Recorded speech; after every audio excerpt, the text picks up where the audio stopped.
자, 여론조사를 한번 볼 텐데요. 오늘은 갤럽 여론조사가 나오는 날이죠. 전제를 하나 깔아드리겠습니다. 여러분들이 잘 모르시는 이야기예요. 그 이야기의 원론으로 돌아가면 새날 같은 방송이 유튜브로 나오기 전에 유튜브의 제왕은 보수 유튜버들이었어요. 새날이 유튜브에 나왔을 때 이미 유명한 보수 유튜버라고 불리는 그 친구는 100만을 넘어가고 있었어요. 그게 무슨 말이냐면요. 대한민국 사회가 그래요. 윤석열, 이재명 대선을 딱 붙었을 때 사실은 50대 50이었어.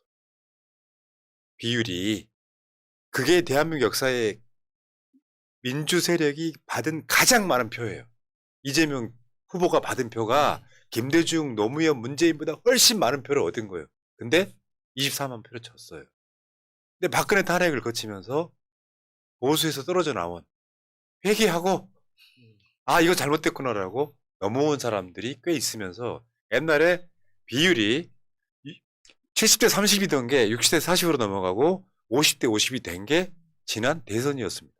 다만 여러분들이 생각하기에 다 똑같은 것 같지만요. 이렇게 보시면 돼요. 고관여층은 지금도 보수가 훨씬 많아요. 옛날부터 정치에 관심이 많은 사람들. 동네 할아버지도 정치 평론하는 게 보수들이에요. 대신에 진보 쪽은 고관여층이 보수보다는 적어요. 숫자가 적단 말이에요. 예. 그렇다 보니까 비상한 시국에 어마어마하게 진영과 진영이 충돌할 때는 보수 고관여층이 훨씬 많아요. 그것이 여론조사로 나타나는 시기다. 전혀 걱정 안 하셔도 된다. 라고 전제를 하고 설명을 해드릴게요. 자, 갤럽 여론조사 오늘 표 하나씩 보겠습니다.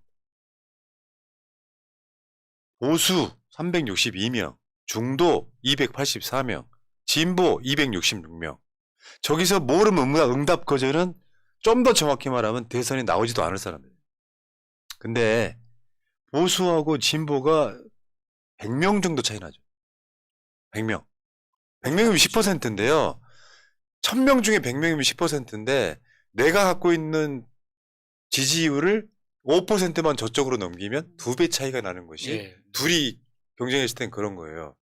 만약에 예를 들어서 저거는 그냥 지지율하고 똑같은 거잖아요. 딱 1000명에 이번 주에는. 그러면 저 보수 숫자가 362명이면 36.2%인 거고 진보가 26.6%이면 26.6%인데 저 숫자가 그대로 진보에 붙는다면 진보가 36%가 되는 거예요. 보수 과표집은 그래서 언론들은 사실 알고 있죠.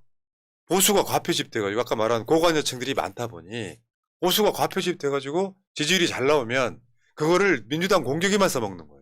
분석해주는 게 아니라. 자, 이번에도 100명 정도 많습니다. 그런데도 불구하고 탄핵 찬성이냐 반대냐는 찬성 59, 탄핵 반대 36입니다. 그러니까 만약에 저게 보수 과표집이 해소가 된 상태라 그러면 지금 현재도 사실은 정확하게 말하면 탄핵 찬성이 70% 육박하는 거예요. 그렇죠. 착시현상이라니까요. 그렇죠. 그러니까 이게 많은 분들이 그러니까 걱정의 시선으로 보고 있죠. 내심으로는 그러니까 실제 여론과 다른 결과다라고 이제 짐작은 하면서도 그 TV에 나오는 그 전문가라는 인간들이 그런 어떤 보정 해석을 하지 않고 그쵸. 뭐 민주당이 반성해야 된다 뭐 이딴 소리를 하니까 불안한 마음이 있을 텐데 진짜 걱정하지 않아도 됩니다. 독버섯으로 만든 요리는 아무리 맛있게 양념을 해도 먹으면 죽는 거예요. 그러니까 지금은 이 극우 세력들이 우리 사회 시스템을 해킹하는 방법을 너무 잘 알고 있습니다. 이게 진짜 위험한 건데 나중에 이제 정권이 바뀌고 나면 여론조사 회사의 설립 조건이나 발표 방법에 대한 어떤 굉장히 어떤 정확한 규정을 만들어야 된다고 보는데 네. 그러니까 우리 사회 신뢰 자본 있잖아요. 서로를 믿기 때문에 만들어 놓은 제도를 악용하는 거예요. 그러니까 대표적인 게 우리나라 정부기관들 담당자들 전화번호 검색하면 다 나오잖아요. 그걸 사람을 괴롭히는 용도로 쓰거든요. 네. 좌표 찍어가지고. 예. 그런 방식으로 우리 사회를 진짜 근본에서부터 갉아먹는 인간들이에요. 저 같은 경우는 아무리 제가 간이 크다고 해도 사람인지라 이렇게 만약에 뭐 요즘에 뭐 김문수라든가 막 올라오면 막 무슨 문제 있나 막 두근두근 할 텐데 저는 이번에 명태균 효과가 굉장히 컸다고 생각합니다. 저뿐만 아니라 주변에 이게 뭐 정치 같은 거 관심 없으신 분들도 여론조사 이렇게 뭐 술 마시다 밥 먹다가 얘기 나오면 여론조사 요즘 명태균 때문에 못 믿는 거 아니야 이런 분들이 굉장히 많으시더라고요. 예. 그러니까 지금 이야기가 계속 이제 진행 한번 해보면 이런 상황이란 말이죠. 여러분 그 여론조사에 보수 과표집 이야기 하지 않습니까? 내가 아까 말씀드렸죠. 고관여층이 보수 쪽이 훨씬 많다고. 그래서 만고의 진리처럼 해당되는 게 이거예요. 투표율이 낮으면 고관여층은 보수 진보할 거 없이 다 투표장 가죠. 근데 보수 쪽에 고관여층이 많으니까 투표율이 낮으면 보수가 이기는 거예요. 그렇죠. 투표율이 높아지면 나는 진보 쪽이긴 한데 저관여층이야. 이슈가 크게 있을 때만 관심을 보여. 그렇죠. 대선 투표율이 높아지면 그래서 진보가 유리한 거예요. 그 원리를 아시기 그리고 바라겠고요. 지금 사람들이 대부분 윤석열이 탄핵됐기 때문에 어느 정도는 약간 안도하고 있는 분들도 계신 것 같아요. 네. 자, 다음에 이게 정당 지지율 지금 저 그래프거든요. 파란색이 민주당, 국민의힘이 저 약간 빨간색 계열인데 버건디. 이제 이번에 뭐 역전됐다라고 하는데 사실 이것도 큰 의미는 없어요. 보수가 이미 지난주 15%, 이번 주에 10% 정도 과표집된 상황에서는 이거를 진짜 보정하려 그러면 간단히 말하면 보수하고 진보가 똑같다는 전제로 놓고 보면 사실 민주당이 지금 상당히 앞서 있는 건 사실입니다. 착시 현상이라고 그랬죠. 그러니까 그다음에 그러면 각 정당 신뢰도는 또 골 때려요. 이게 봐봐요. 더불어민주당 신뢰도가 41, 조국혁신당 35, 국민의힘 31, 개혁신당 13인데 신뢰하지도 않는 정당을 지지하는 건 뭐냐? 그러니까 이 책들 단톡방에서 적극적으로 여론조사에 임하라 그래가지고 벨이 한 번 울리면 무조건 받는다고 하지 않습니까? 그런 효과겠죠. 근데 그런 시기인 겁니다. 우리가 봤을 때는 뭐 지금 뭐 자세히 보면은 보수 진보는 볼 필요가 없지. 내가 중도라고 말한 사람들 물론 거기는 뭐 여러 가지가 끼어 있을 거예요. 난 그냥 보수인데 중도라고 말하는 사람도 있을 그쵸. 거예요. 그거 다 지우고 나면 사실 30대 70 정도예요. 난 중도인데 시류에 따라서. 그러니까 그걸로 그냥 선거가 끝나는 건데 한껏 저쪽이 사기가 올라갔지. 내가 남긴 역사적 명언이 있잖아. 여론조사는 여론을 반영한 게 아니라 진영의 사기를 반영하는 거다. 자, 그 다음에 한번 보겠습니다. 대선 주자 지지율이에요. 이재명 31, 야, 갤럽에서 김문수 11, 김문수 11, 한동훈 5, 홍준표 4, 오세훈 3, 조국 2 이렇게 됐단 말이에요. 김문수 잘 됐으면 좋겠네요. 그래서 이제 김문수 나오면 땡큐라는 이야기가. 그러면 이제 김문수 마음이 설렐 거 아니야. 그렇죠. 지금 간당간당 할 거예요. 김문수 앞으로 잘 돼야죠. 건강 관리 잘 하고 어디 아프면 안 됩니다. 지난번에 이제. 계엄령 때 윤석열이 부르지도 않았는데. 이게 뭔 상관입니까? 자, 안 물었으면 됐지. 다음. 비상계엄 사태 수사, 탄핵 심판 관련 기관변 신뢰 여부. 그래도 헌법재판소를 제일 많이 신뢰하네요. 헌법재판소 57, 중선관위 51, 경찰 47, 법원 46, 검찰 22, 공수처 15. 저 공수처 네. 15는 진짜 95%는 고동 문제 네. 때문일 거예요. 예. 자, 이건 아마 물어볼 때 하나만 찍으라고 한 게 아닐 것 같고요. 뭐 예를 들면 2개만 찍어봐라 이런 식으로 했을 것 같고요. 어저께 나온 조선일보 양자대결 여론조사는 이렇게 돼 있습니다. 이재명 대표가 김문수, 오세훈, 홍준표, 한동훈, 김문수 뭐 이렇게 막 해도 무조건 다 이겨요. 그러니까 지금 뭐 머릿속에다가 막 뭐 대선 불안불안 하실 필요가 없고요. 이 여론은 막상 투표에 들어가고 후보가 정해지면 그냥 끝나는 게임이에요. 저쪽은 지금 보수를 아우를 만한 후보가 없어요. 그래서 김문수가 제일 세니까 김문수가 잘 됐으면 좋겠습니다. 중요한 건 사람들이 김문수 누군지 모릅니다. 아니에요. 다 알 거예요. 그러니까 이재명 김문수가- 대표 한번 보세요. 김문수인데. 잠깐만요. 빨리 진행해야 돼. 37대 29, 37대 29, 뭐 이런 식으로 해서 압도적으로 가고 있다. 이런 말씀 드리고. 자, 이재명 대표가 지금 선거법이 2심이 다음 달 2월 26일 날 구형한다. 그거 했잖아요. 3월 중 그러니까 구형을 하면 3월 달 중에 선고할 거다. 이게 지금 보도인데, 이거 간단하게 설명드리겠습니다. 이재명 대표 2심에서 무죄 나옵니다. 제가 확신할 수 있어요. 더군다나 판사가 굉장히 함정이세요. 그러니까 1심 판사는 있잖아요. 그냥 어떻게 보면 그냥 이직 판사였다고 보시면 돼요. 그거 유죄 내는 건 말이 안 되는 예, 거예요. 맞아요. 그거 혹시나 불안하시면은 이건태 의원 유튜브 가셔갖고 한번 영상 한번 보시고 그거 링크해 놓은 새날 정보방에 들어오시면 될 것 같습니다. 이재명 대표가 저 신년 기자회견 했는데요. 뭐 여러 가지 이야기 있어요. 막 카톡 개운형 뭐 이 말이 안 된다, 뭐 지지율 하락, 뭐 죄송하게 됐다, 뭐 이런 얘기가 있는데 저는 이렇게 봅니다. 이재명 대표가 지금 대한민국 현재 정치 지도자 중에서 가장 대통령에 가까운 사람이에요. 예. 훈련된 정도나 어떤 멘탈이나 국민들 지지나 이런 것들은. 근데 이재명 대표가 대선 끝나고 대통령 되고 나면 다 끝나는 논쟁들이에요.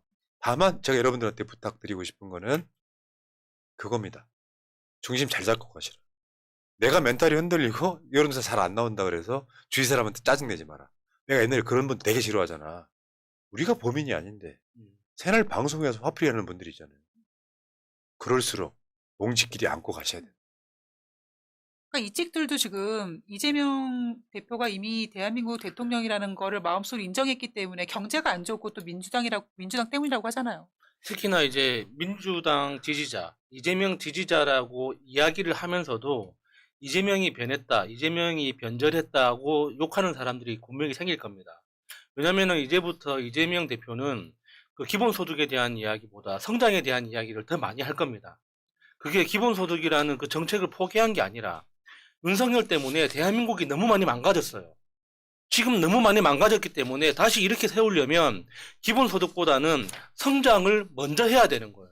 우리가 잃어버린 기회를 다시 찾아내고 나서 기본소득 이야기를 다시 해야 되거든요. 예. 지금 예전에 문재인 정부에서 만들었던 그 성장 속도를 계속 유지해 왔다면 지금쯤이면은 기본소득을 강하게 밀어붙여야죠. 근데 그렇게 못했잖아요. 예. 윤석열이 다 망가뜨렸지 않습니까? 이제는 다시 성장해야죠. 그러니까 이게 장기 저성장 국면으로 갈 수 있어가지고 일단 성장이 목표가 될 수밖에 그렇죠. 없는 거는 똥을 싸놨는데 똥 치우는 것부터 해야죠. 음. 그렇게 해석하시면 될 것 같고요. 어제 김병주 의원 방송에도 한번 보여드렸던 건데 지금 이직들의 난동이 법원만 습격하는 게 아닙니다. 민주파출소에 접수된 테러 위협 제보 저거 보면은요. 저게 지금 순화해서 그것만 저거 최고위원 회의 때 저게 공개가 됐거든요. 근데 사실 마음으로 읽기도 좀 미안하잖아요. 입 밖으로 내고 싶은 말이 아니죠. 그러니까 이런 식으로 지금 대한민국에 여러분 대한민국 극우라고 하는 것이 저는 극우의 성향을 가진 사람은 그렇게 많지 않다고 봅니다. 뭐 민주당 정치인들 중에 되게 우려를 하시던데 나머지는 선동돼서 따라가는 거고요. 대세가 그렇다 그러면 선동돼서 따라가는 건데 진짜 극우는 대한민국에서 아주 소수라고 생각해요. 그 소수가 대한민국에 있는 그 루저들을 활용해서 자신들의 이익을 취하는 정도라고 보면 되죠. 신경 안 써도 될 것 같고요. 다만 이재명 대표에 대해서는 지금 이재명 대표가 설 연휴 마지막에 평산마을 간다고 그러고요.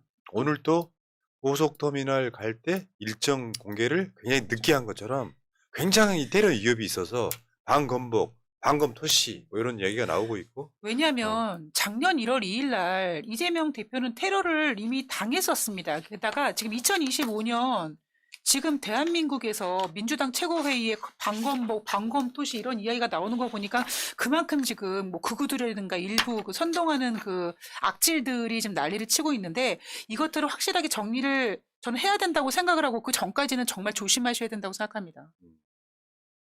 자, 이런 상황이고요. 그러니까 사실 이제 여러분들이 온라인상에서 이런 게 있어요. 제일 만만한 거. 제일 만만한 것 중에 하나가 같은 표 때리기야. 뭐 김경수가 어떻고 김부겸이 어떻고. 저는 원천적인 전제는 민주당 내에서 서로를 디스하지 않는 가운데 활발하게 정치적 논쟁도 벌어질 필요가 있다고 생각해요. 예. 그런데 그런 부류의 정치인들이 모르는 게 있어요. 이재명 일극체제 대세로는 이재명 대표가 만든 게 아니라 지지층들이 만들어 놓은 거예요. 그렇죠. 그러니까 임종석 같은 사람들의 비판이 잘못된 거예요. 그러니까 이재명 대표가 당대표이기 때문에 뭐 오롯이 우리 쪽의 후보는 이재명이야라고 생각하는 게 아니라 국민들이 이재명밖에 다음 대통령 될 사람이 없어라고 생각하는 그걸 현상이라고 합니다. 벌어지는 현상에 대해서 마치 그게 민주당의 책임이고 이재명 책임인 것처럼 논리로 선동하는 것 자체가 논리적으로 말이 안 돼요. 국민들이 그런 식으로 선택해 놓은 거를 마치 민주당 정치인 몇 사람이 그걸로 조작이라도 한 것처럼 말하는 건 잘못된 거고, 그런 말을 하는 사람들 있죠. 이재명 혼자만 후보로 있으면 민주당이 어쩌다고 말하는 사람들. 예. 당신들이 나오시면 돼요. 자신 있으면. 아니 그게 아니라 맞죠. 그간의 활동을 통해서 예를 들면 계엄령이 일어났을 때 이재명 대표가 제일 먼저 했던 게 뭐예요? 라이브 키고 예, 국회를 모이세요 했잖아. 모여달라고 했죠. 단지 그것만 그런 게 아니라 시간 동안 켜켜이 쌓여온 본인이 만든 그 아우라를 국민들이 지지하고 있는 거예요. 근데 그게 없는 사람들이 왜 이재명 지지율이 이렇게 높은 거야? 민주당은 다른 후보들 만들어 하면 당신들이 나오시면 되는데 논리적으로 잘못됐다고 이야기하고 싶은 거예요. 특히나 기자들이 질문할 때도 비아냥되는 기자들이 이번에 신년 기자회의 할 때도 16명인가 17명 정도가 질문을 했는데 그중에 딱 한 명이 새해 복 많이 받으세요 인사를 합니다. 나머지는 이재명 안보에 대해서 아무도 관심이 없어요. 그중에 가장 기분 나쁜 게 지금 현재 여론조사를 해보면 비호감도가 높은데 대통령 될 수 있겠냐 이런 따위 질문을 하거든요.